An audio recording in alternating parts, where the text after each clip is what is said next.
Hi, everybody. What an amazing morning that was. My brain is still very much buzzing. So much buzz. So many ideas. I'm going to talk to you about Agile.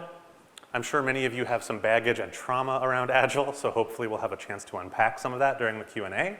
If we don't get to something in the Q&A, you can find me on Twitter. You can send me an email, matt@suddencompass.com. Always happy to hear from folks. I'd like to start by going back to a more innocent time, a simpler time, if you will. The first time I heard the word Agile. So picture this scene, right? It's an overwhelmed but well-intended young product manager working at a startup in a state of turmoil. There is an all-hands meeting called to quell some of that turmoil, to reassure us. And during this all-hands meeting, an executive says, look, I know it's been tough. We haven't been delivering as much as we'd like, but I have great news for you. We're going to start using some agile processes that will allow us to get twice the work done in half the time. Oh, I hear that laughter. I feel that laughter. So like any self-respecting, overwhelmed young product manager, I said, that sounds pretty good. Let me go frantically Google what Agile means so I can figure it out and pretend that I always knew the answer. So I go back to my desk, make sure nobody's looking, like, what is Agile? How do you Agile? And what came up, I actually used the Wayback Machine to find the Wikipedia definition of Agile from the exact moment I did this search. It was this largely incomprehensible block of text in which proprietary indecipherable concepts are defined by other proprietary indecipherable concepts. To this well-intended young product manager at the time, about this much of it made sense. Agile software development is collaboration between teams. It encourages rapid and flexible response to change. This is actually a pretty good definition of Agile for what it's worth. If you find yourself up against a concept that you can't understand, cross out all the words that don't make sense to you, and the definition that's left will probably be better than the one you had before. So I read this and I say, this kind of makes sense. Like, we aren't collaborating enough, and we do kind of go and execute these projects not because we think they're right, but because someone told us to. So maybe what this means is we talk to each other more. We learn new things from our customers. And then we incorporate those things rather than just saying, well, that was nice, but the boss wants this feature. So I go to some of the engineers on my team and I'm like, okay, I'm excited about this. What can we do to be more flexible, to be more responsive to change? And they said, yeah, that's not what Agile is about at all. You're totally wrong. Agile is a set of ceremonies we do that make us better. We stand up in the morning. We have a backlog, but wait, there's more. We groom that backlog.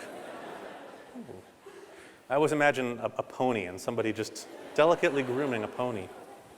We write these things called user stories, and if you put the magic words in the right order, you're building the right thing. And this started to kind of make sense to me. I was like, I see it. I see the dream here. We all know what we're doing and why we're doing it. Everybody has a specialized and specific role to play. We're all working together like a well-oiled machine, setting our company up for success in the turbulent waters of a fast-changing world. Cut to a couple months later, and it was a little bit more like this. We were maybe going faster, but we didn't know where we were going, and we were on fire. So I want to take a moment to reflect on what actually happened.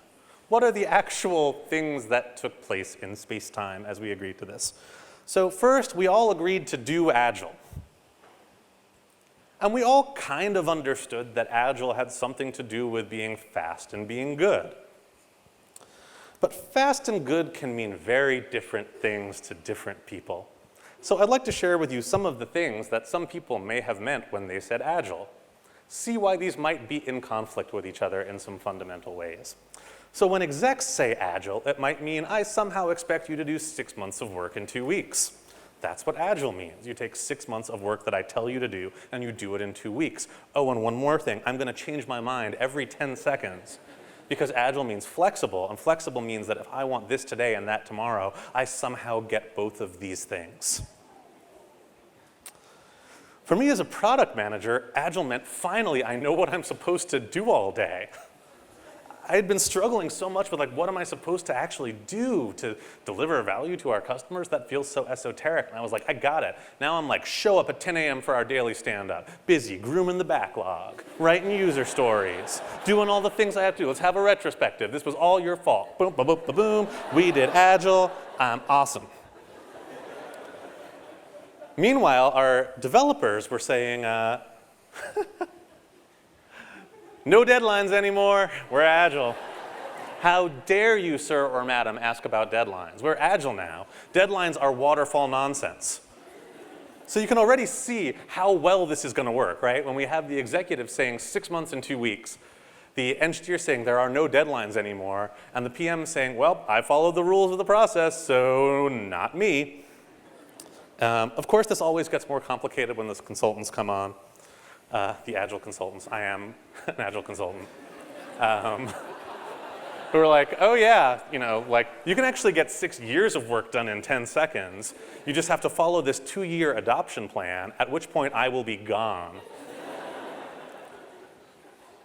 So we're left with all these different senses of Agile, all these arguments. And these arguments are a large part of what was eating away at our team. We were spending a lot of time fighting about what is and is not Agile. We all collectively as a product community spend a lot of time fighting about what is and is not Agile. Some of the fun fights I've had recently include, is Agile good or is Agile bad? It's a classic. Is Agile a methodology or is it a mindset? We can talk about this one for a very, very long time, I promise you. Is Agile the cause of or solution to all of life's problems? Is Agile dead? Every week I feel like there's a new article in Inc. or in Forbes or something that's like, Agile is dead. Tell that to all the people still doing Agile. So can I get a drum roll? Can I get a drum roll from everybody? I'm here as your Agile expert to answer these questions once and for all, to tell you definitively what Agile means, the one true answer. That drum roll, I should have timed it a little differently, but that's okay. I got excited. Can I ask for a drum roll now, please? Thank you. Thank you. And the answer is, surprise, this is a huge waste of time. There is no point in having these arguments because these things can never definitively be resolved.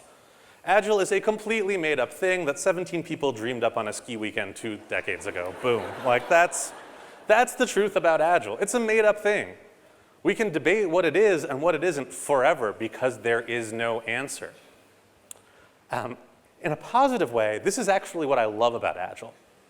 The history of the Agile movement is really just a story about a bunch of people trying stuff, getting together to talk about the stuff they tried, and then sharing it with the world at large in the hopes that other people might try similar things. It's actually exactly what we're all doing here today. We're coming together, we're saying, I tried this worked, this didn't work, I struggled with this. How can we work together to build better products? That's the sum total of the history of Agile, and it's a really beautiful thing. It's also an incredibly frustrating thing because it means that in that absence of a single canonical definition of what is the right way to do Agile, we can fight about the right way to do Agile forever, never get anywhere, and still somehow feel like we're doing something important. So the Agile Manifesto is 68 words long. Right? When those 17 people got together on that ski weekend, they didn't fight about what the best process is. They said, yeah, here's 68 words that we believe in. Let's eat lunch and go skiing. Who wants some hot cocoa? They do say in the history of the Agile Manifesto that it was easier to agree on these principles than it was to decide what to eat for lunch. Not making this up. Now, some of the people who wrote this manifesto felt that 68 words were too many words. Alistair Coburn, one of the manifesto signers, distilled Agile down to the heart of Agile: collaborate, deliver, reflect, improve. I love this. This is maybe my favorite framing of Agile. It's basically, ask your team, are we doing these things? And we should all be able to know, as critically thinking adult humans, whether we feel that we are doing these things or whether we feel that we could stand to do these things better. One way I like to think about it is that Agile is kind of like punk, right? it has historical and colloquial definitions that are sometimes at odds with each other. So if you look at the history of punk versus when I say, that's so punk, like, might not mean exactly the same thing. If you look at Agile and say Agile as in a historical movement grounded in a manifesto, Agile as in not waterfall, different things. But we generally know enough about what these terms mean to have some directional guidance. We could say, for example, that the Sex Pistols are probably more punk than Ed Sheeran is. Now, some of you might be out there going, wait a second.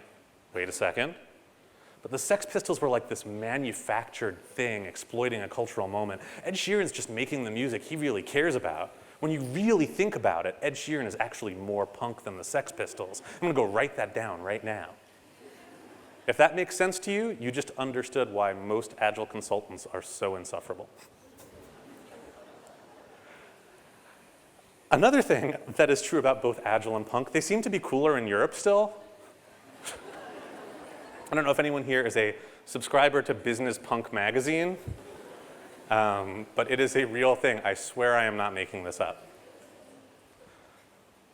Most importantly, though, Agile is kind of like punk in that arguing about it is silly and looks silly and should make us feel silly. Pretending that there is somewhere a canonical council on punk that will tell you if you are or are not punk is about as silly as thinking that an argument between two practitioners can definitively resolve whether we are being Agile or not. There is no answer. We have to find our own answers. That's what makes Agile wonderful. That's what makes Agile terrible.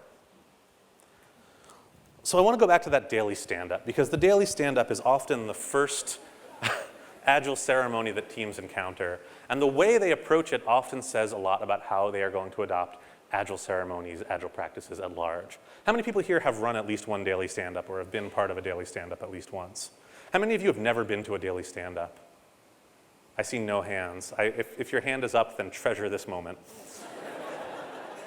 I'll tell you my favorite story about the daily stand-up. I worked with one team that was going through an Agile transformation. Agile transformation. Many consultants. Very good. Much Agile.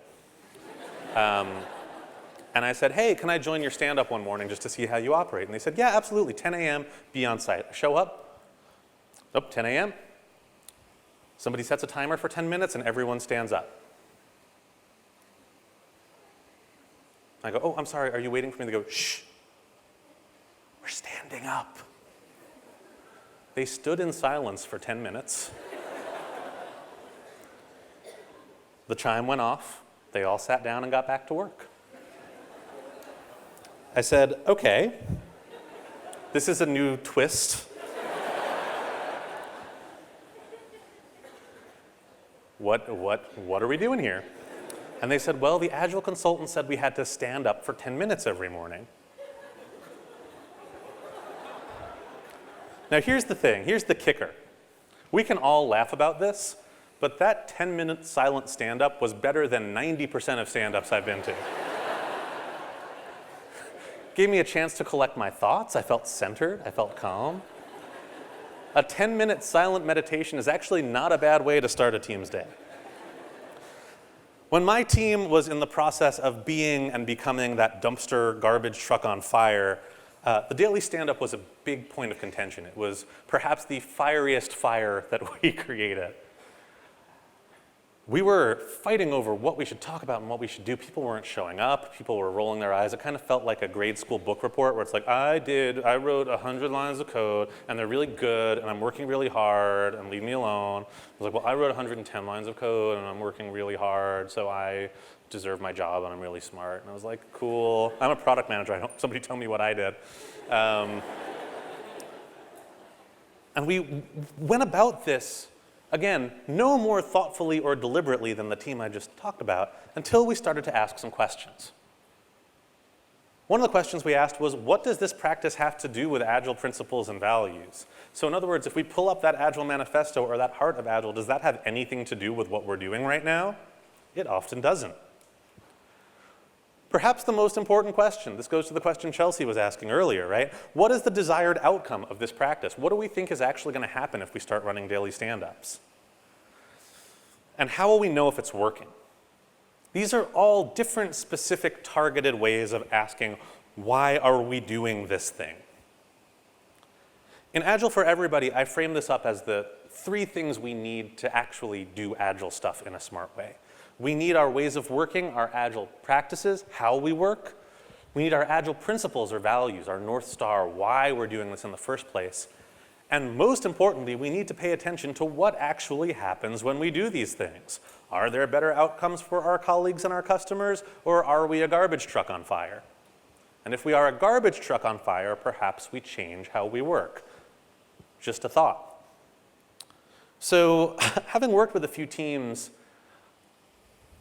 on spelling out these things, thinking about our outcomes, our principles, our practices, I want to share with you a few heretical changes that I've made to the daily stand-up. And when I say I've made them, we made them. I didn't say do this differently, because that obviously will make people like me even less than they already like product managers and product management coaches. So that very first team I worked with, the first time we went Agile, when we finally asked why are we doing this daily stand-up? Somebody said, well, I think it's so that we can get unblocked faster.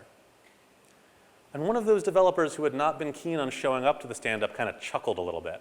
Like, heh. I went, oh, okay. Might I ask why you are chuckling at the idea that this is to help us get unblocked?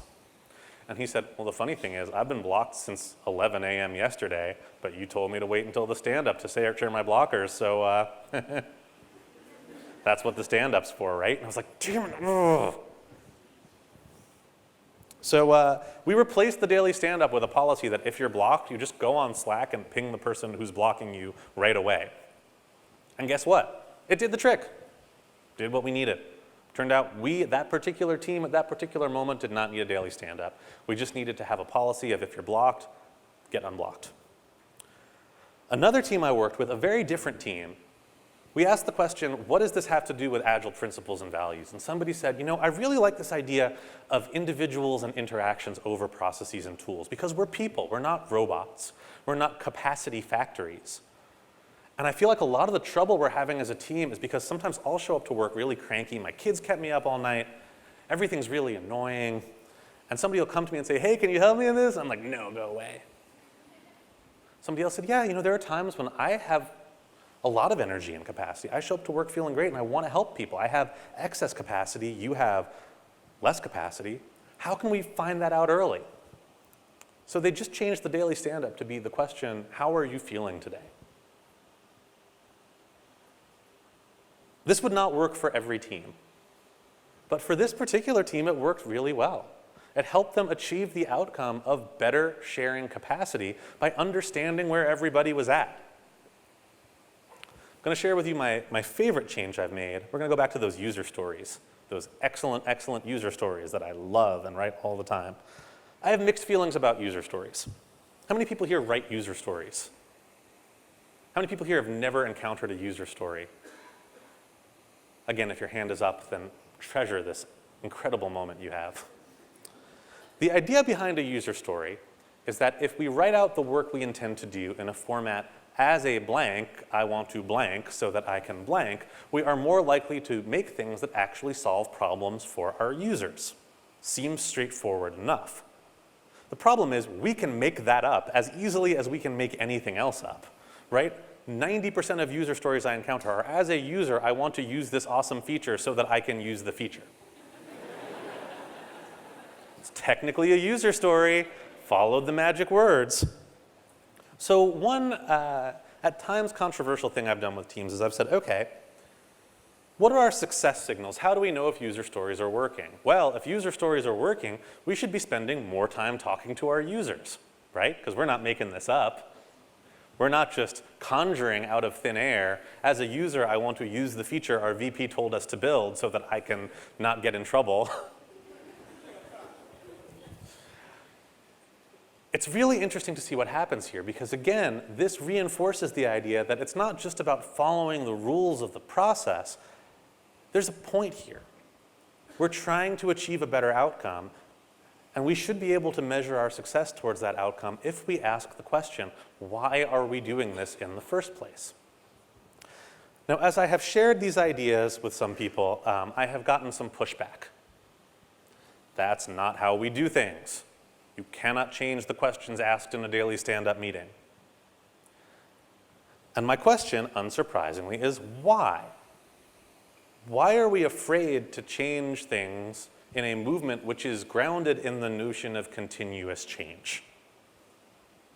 And the answer I usually get is something like this. What if we change everything around until it works and then it isn't really agile anymore? Take a moment and really think about this sentence, because it is absurd.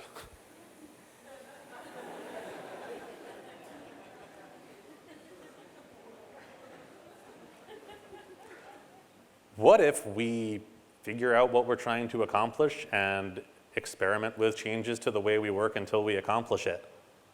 Ooh. And I relate to this also because this does ask a lot more of us, right? This is actually much scarier than just saying I'm going to follow the rules of the process, and then if we fail, it's the process's fault, not mine. I see this all the time with organizations that did a design thinking transformation and it didn't work, so now they're doing a lean startup transformation, then they do an agile transformation, and then they forgot about the design thinking one, so they go back to that, and then they try another one, and then they go, what about Lean Six Sigma? Is that still a thing? That's still a thing, let's try that. But at the end of the day, there is no silver bullet, there is no magical process that actually works the same for every group of people. It's right there in the Agile Manifesto, individuals and interactions over processes and tools. I would also note that this is exactly what the Agile Manifesto signers had in mind. Andy Hunt, one of the signers of the Agile Manifesto, this is my favorite quote about Agile. I over-rely on this one probably. Agile methods ask practitioners to think, and frankly, that's a hard sell. It is a hard sell.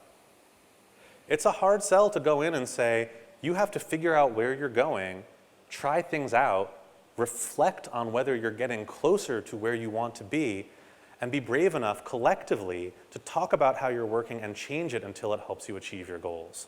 That is really the only right answer.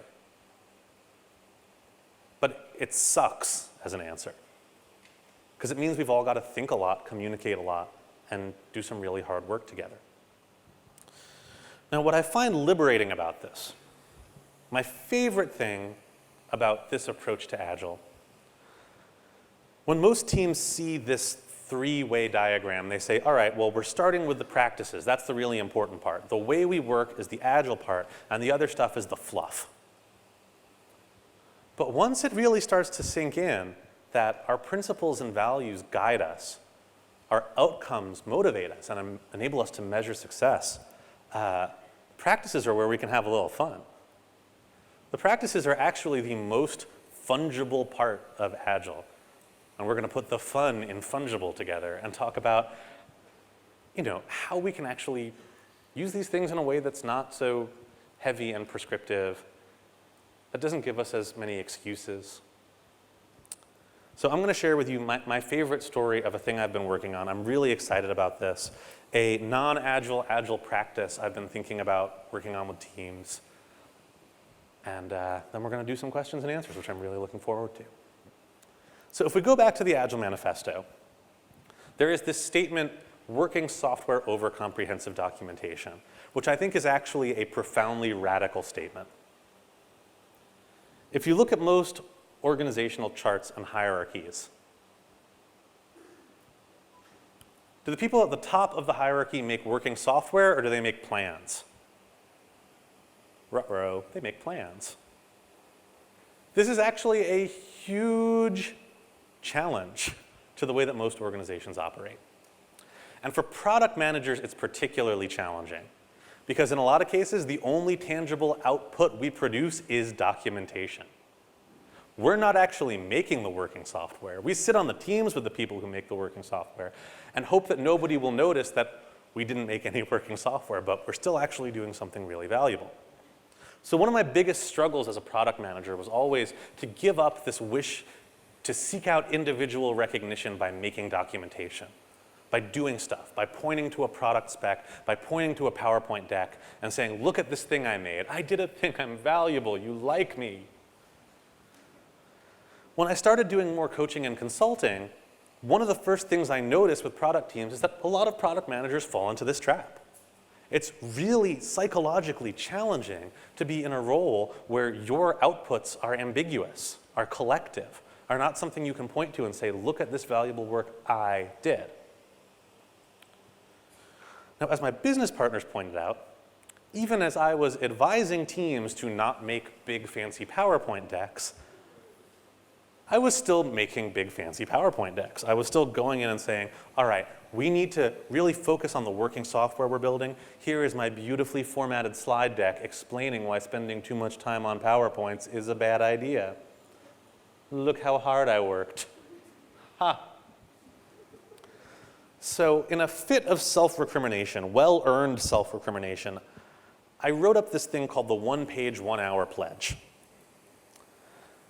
I typed this up in Google Docs, and the gist of it is basically, I'm not going to spend more than 1 page and 1 hour on anything before I share it with my colleagues. I am willing to acknowledge that I'm giving up individual recognition in the service of collective outcomes. I typed this out, I printed it out, I stuck it to the back of my laptop as I went on site with a client, and people would ask me, what is that block of text on the back of your laptop? I'd say, I'm so glad you asked. It's the 1-page, 1-hour pledge. And what I saw start to happen, which was really encouraging, was 1 page, 1 hour kind of became part of the lexicon with the folks I was coaching. They would say, oh, I'm going to go 1 page, 1 hour that. It created a shared language where people didn't need to feel guilty or explain away why the thing they were sharing was incomplete and unpolished. So I open sourced it. If you go to 1page1hour.com, you can take this pledge. Your name will be added to a spreadsheet, and I will go into that spreadsheet and copy and paste your name and put it on the website. We're still doing this very rapid prototyping style, right? This is our office chocolate bar situation. I'm really excited about this because this, to me, feels like one of those moments where when you really embrace and accept the idea that Agile is a made-up thing, there's nothing stopping you from making up your own things. If you know what you're going towards, if you believe in the principles of this movement, try something out. Share a best practice with your colleagues. Share a story about something that failed. Because that's how Agile started. And I have even better news for you. If you don't want to, you don't have to. I was talking to somebody earlier about some of the challenges of having these conversations with teams and not getting them stuck on these semantic debates about what is and is not Agile. Sometimes I'll tell people, just don't use the word Agile. Just be like, do we believe this thing? Do we want to work that way? Cool. A lot of teams I've worked with have basically rediscovered Agile without calling it Agile. And that's fine. What I hope you will take away from this talk, thank you, Jeff, earlier for reminding me that it's always good to have a closing repetition at the end of a talk. Agile is a made-up thing. Find a way to make it useful, or get on with your life. Have a cup of tea, call your mom. It's all good. Thank you so much.